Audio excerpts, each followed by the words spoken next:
Today on CityCast DC.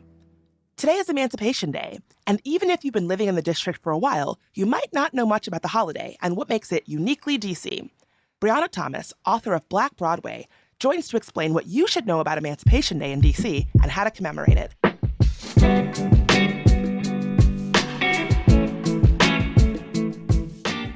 Today's Tuesday, April 16th. I'm Bridget Todd, and here's what DC is talking about.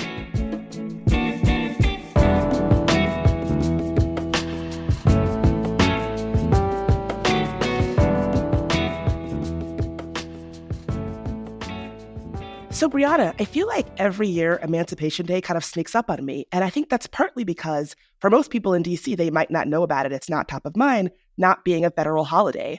Have you noticed the same thing? And why do you think it kind of falls under the radar?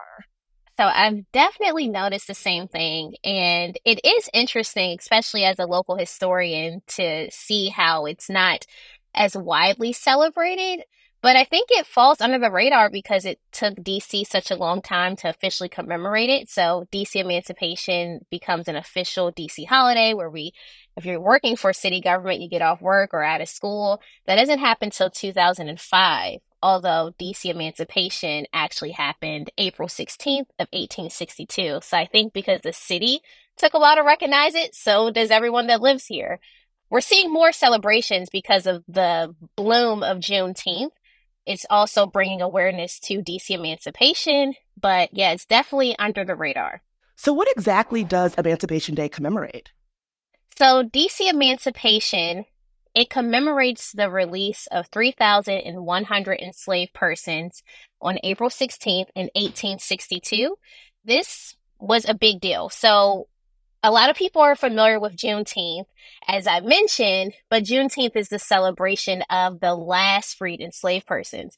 But in DC, we have the celebration of the first freed, which is, literally monumental. And to think that there were more than 3,000 people in DC in bondage for years, and then to be the first to be released and really making the way for what would follow the Emancipation Proclamation, that's why we celebrate it. This is one of those things that I feel like a lot of people listening, and I'm speaking for myself here, maybe wish they knew more about or like, oh, I actually didn't know how this history impacted the DC area. Yeah, so the act itself, it has a longer name than how we remember it from history, but the bill that was actually passed, the title was the Act for the Release of Certain Persons Held to Service or Labor in the District of Columbia by Reason of African Descent. That is a mouthful. I know, right? It's a mouthful, but just the title of the bill tells you how specific this is for Black people. Because literally at this time, if you were an enslaved worker, you were just seen as property of the United States. So having this freedom of more than 3,000 people is a big deal. And the bill didn't just come with the freedom of enslaved persons. It also did compensate slave masters up to $300. Congress actually allocated $900,000 to reimburse enslaved persons' owners for the loss of their property, quote unquote. So that's something that DC, I don't think that's a good history to highlight at all, but it is a part of DC Emancipation where the government decided to pay slave owners for releasing their enslaved workers. So slave holders were paid to release enslaved people. I have that right? Yep, you have it right. They were granted up to $300 in compensation. And DC is the only place to have done this. When you have the Emancipation Proclamation in 1863, then the ratifications that come later in 1865, that doesn't come with the compensation like the DC Emancipation does. And in addition to that compensation, there was also $600,000 allocated to go to a national colonization fund to assist if free people wanted to resettle. And this was a big deal during the abolition era of Black people and white people saying, hey, once we're free, let's go to West Africa, or let's go to Liberia, or let's go to Canada. And some people did move, and some people were totally against it. Yeah, that does give you a sense of how enslaved people were considered or not considered during this time of like, this is your property. We need to make you whole for the loss of that property. Exactly. So you really get the the picture of what's going on during this time in history, that enslaved people are not people at all, but they're property. And a large part of enslaved workers being property was a big push for why we have DC emancipation happen anyway. A big push for this is that if you cripple the agricultural system and the economic system leading into the Civil War, with the Union Army wanting to defeat the Confederate Army, then now you have a better chance because you don't have this property, quote unquote, being there to support the economy. So how come this happened so long before the Emancipation Proclamation? I know that didn't go into effect until January 1863, which is a full 8 months later. What explains that gap? Yeah, it takes a while. And in fact, even up until DC emancipation happening in 1862, it was a long time coming. You really have the abolition era kind of taking off as early as 1828, where citizens petitioned Congress to outlaw slavery, but it didn't pass. You have the Compromise of 1850, which actually stops the slave trade completely. And at the time of this, by the way, DC has the largest slave market and enslaved population for this market out of North America. So DC has a lot of enslaved workers right within its borders. So after you have the freedom with 1862, there's still a lot of work to be done in order to have the freedom for other states. And President Abraham Lincoln, who is responsible for signing the Emancipation, he's getting a lot of pressure from abolitionists, and he's also getting a lot of pressure from states that are in allegiance with DC, like Maryland, for instance. Although they were a slave-holding state, they were in allegiance with the Union. And so he's getting pressure to free the enslaved people, but also to not free enslaved workers. Yeah, that really paints an interesting portrait of what might have been going on in his mind and in Lincoln's mind and sort of the tensions in the area. How do you think DC's emancipation impacted the way that people really understood the city? Yeah, I think even talking about Lincoln's mind, President Abraham Lincoln did not consider himself an abolitionist. He did not agree with enslavement. In fact, even before he became president, he was submitting legislation to work towards ending at least the slave trade. But he really wanted to win this Civil War. And with doing so, this affects the way people view and interact with the city heavily, and mainly when it comes to the Black population of the city. So just some numbers to throw out at you. But the Black population in DC, it grew from around 14,000 in 1860. So this is right before DC emancipation.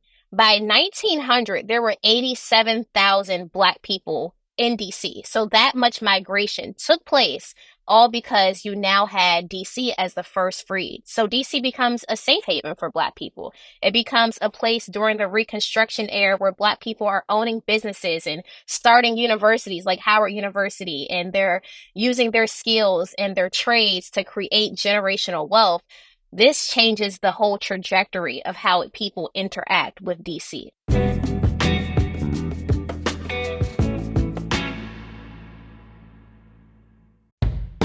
The brand new Arbor at Tacoma is built for your most convenient urban living. Whether you want to enjoy the vibrant Tacoma, DC community or comfortably retreat into a sleek sanctuary all your own. The kitchens have striking dark navy and white cabinets, and throughout the home, there are wood floors and smart home technology. Some homes even have a private outdoor space. With a quick walk to the metro, you can easily head into downtown or stay close and enjoy the retail that's on site. Located at 218 Cedar Street Northwest, the Arbor Tacoma offers brand new 1- and 2-bedroom condos starting in the upper 300,000s. Visit thearborattacoma.com for more information. That's Tacoma with a K, so TheArborattacoma.com. Let's be real, lawsuits are not fun. But with Paulson and Nace, at least they're a little easier. Paulson and Nace is a DC law firm in every sense of the word. It was founded here in 1979. The two partners, Chris and Matt Nace, were both born here and are local leaders who care deeply about the DC community. Paulson and Nace handles medical malpractice, wrongful death, and other complex injury cases when someone has been hurt by the negligence of others. And they don't just settle every case. They'll go to court. They'll fight for you. Paulson and Nace has even been recognized as one of U.S. News' best law firms. So, if you have been hurt or have lost a loved one because of someone else's mistake or negligence, call Paulson and Nace for a no-obligation consultation. Visit www.paulsonandnace.com or call 202-463-1999.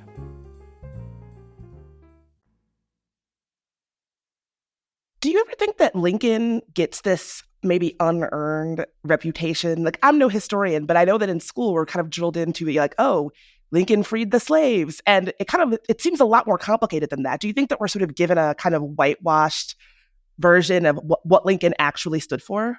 Oh, Bridget, don't get me in trouble. But no, really, even when I'm giving this history, on like my guided walking tours, I'm often trying to remind people that Lincoln does get a little bit more praise than he deserves. I mean, we're thankful that he signed the Emancipation and those to follow. However, as I stressed, his main reason for freeing enslaved persons in 1862 was so that way he could win the Civil War. In fact, when the Civil War breaks out in 1861, he calls for a number of volunteers in 1861, over 75,000, to go ahead and join him in this fight.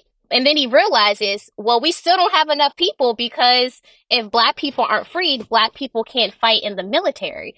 So he decides, okay, well, if I get this passage from Congress for the freedom of enslaved persons, then they can also fight in the military. And this is exactly what happens. So, yeah, I think his mindset is I don't agree with enslavement, but his push for doing it was that he needed to win this war.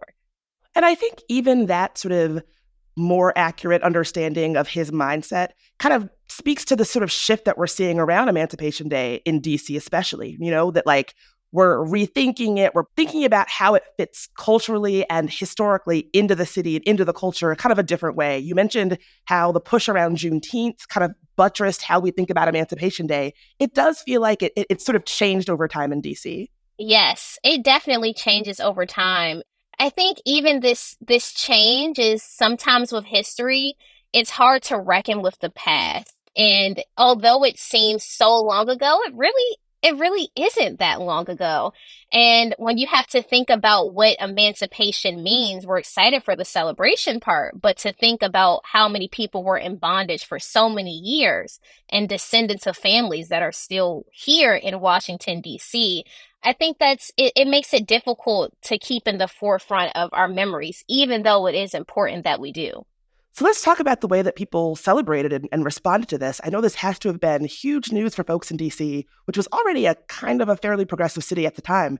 How did people react? Yes, so people were, celebrating immediately, as you could imagine. Of course, within the Black church, at homes, there's celebrations, but you don't have an official celebration until 4 years after DC emancipation in 1866. And the reason for this is because of the Civil War, which doesn't end until 1865, and also Lincoln's assassination. So the official celebration is held off for a little while. But on April 19th of 1866, you have the first DC Emancipation Day Parade, and this takes place downtown Franklin Square, Northwest, and at the time, it was led by a man named Alfred Kiger, and he lived on 8th Street, and he was the parade's chief marshal. And this parade actually continued every year up until about 1901. And I do like to point out one part about the parade is that there were thousands of spectators, but also a lot of people were carrying signs that read Lincoln the Liberator.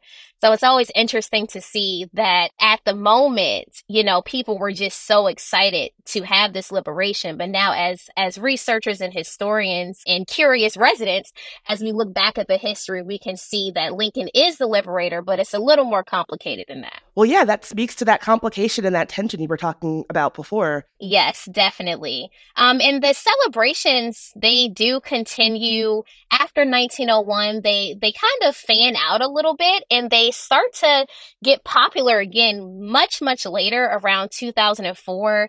Former Mayor Anthony Williams actually is the one that kind of initiates starting a DC commemoration, and then it becomes an official DC holiday in 2005. Well, given that it is a holiday, what are some ways that folks can celebrate in DC today? Yes, so the first way I would say is to visit the African American Civil War Memorial and Museum, which is located off of Vermont Avenue within the U Street corridor. This memorial is just amazing to see. It honors the 209,145 soldiers of color who fought in the Civil War. They were a part of the United States Bureau of Color Troops, and these are the troops that were initiated because of DC emancipation in 1862. So it's a really great way to celebrate the holiday and learn about the history. And then the museum isn't open, but it's set to reopen later this year, but you can always visit it virtually. And then, of course, there's the annual DC Emancipation Day Parade and concert that takes place along Pennsylvania Avenue. And the concert is usually at Freedom Plaza, and there's normally hip-hop bands, go-go groups, and then there's normally a fireworks finale, as long as there's no rain. So that's a great way to celebrate. And another way that you can celebrate DC Emancipation Day is that you can go on a guided walking tour with me throughout the U Street corridor. We stop at the memorial and I go over the history even more in depth. And if you want to sign up and register for a walking tour, just visit my website at blackbroadwaywashingtondc.com. That sounds so fun. I'll be there. Thank you so much for being here, Briana. Thank you.